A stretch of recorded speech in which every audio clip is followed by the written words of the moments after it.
শীত উপেক্ষা করে শুনানিতে বিশেষ ক্ষমতা সম্পন্ন ভোটার কমিশনের নির্দেশিকা পৌঁছায়নি সুন্দরবনে। শীতের তীব্রতা উপেক্ষা করে কাকদ্বীপ এসডিও অফিস প্রাঙ্গণে আজ এসআইআর শুনানির চতুর্থ দিনে ভিড় জমিয়েছিলেন শুনানিতে ডাক পাওয়া ভোটাররা।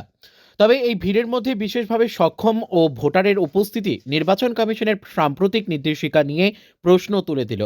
গতকালই নির্বাচন কমিশন 85 ঊর্ধ্ব প্রবীণ ভোটারদের পাশাপাশি প্রতিবন্ধী, অন্তঃসত্ত্বা এবং হাসপাতালে চিকিৎসাধীন ভোটারদের বাড়িতে গিয়ে শুনানি করার স্পষ্ট নির্দেশ দিয়েছে।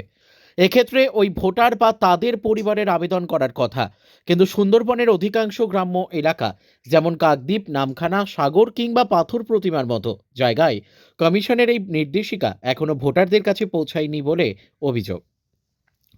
এদিন কাকদ্বীপ ব্লকের কালীনগর এলাকার 101 নম্বর বুথের বাসিন্দা, শারীরিকভাবে 80% প্রতিবন্ধী 42 বছর বয়সী কৃষ্ণবন্ধু দাসকে হুইল চেয়ারে চেপে শুনানি কেন্দ্রে আসতে দেখা যায়।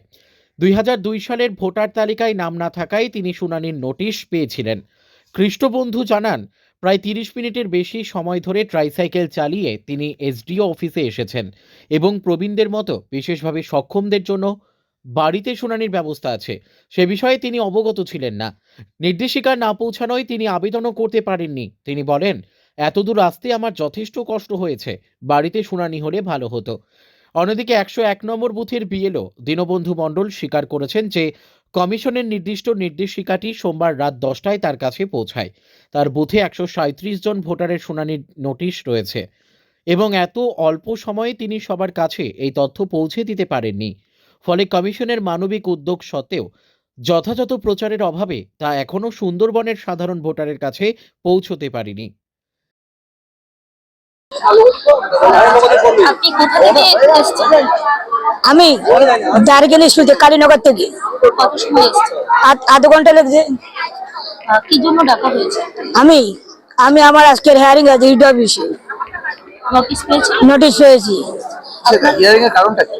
হ্যাঁ, আমার 2002 সালে ভোট নেই, 2025 সালে আছে। পরিবারের কারণ? না, নির্বাচন কমিশনের তো একটা নির্দেশ ছিল যে প্রতিবন্ধী মানুষ, বয়স্ক মানুষ যারা তাদের জন্য বাড়িতে গিয়ে হিয়ারিং করা। না কিছু বলেনি তো। কে বলে? কে বলেনি কিছু? যারা নোটিশ দিয়ে তারা কিছু বলেন, বলে যেতে হবে কাশীনগর ইডি অফিসে যেতে হবে। যেতেই হবে বলেছে। কতটা সমস্যা পড়লো? সমস্যা তো নিজে আছে, সেটা তো বলার মুশকিল, সেটা কাকে বলবো, সেটা নিজের থেকে আছে। অনেকক্ষণ অপেক্ষা করছেন? হ্যাঁ, অনেকক্ষণ। বাড়ি থেকে নাহলে আধ ঘন্টা এখানে এসেছি। কখন হবে তাও? হ্যাঁ, কখন হবে তাও কিছু? কখন হবে তা ঠিক নেই, লাইন দিতে হবে।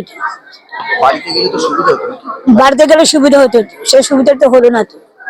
যখন ভোট যখন হয় তখন বাড়ি যাই, তখন ইয়ে দিয়ে আসে, নোটিশ দিয়ে আসে। কিন্তু এখন আর এখন বাদ দিয়ে এখানে আসতে হয়েছে।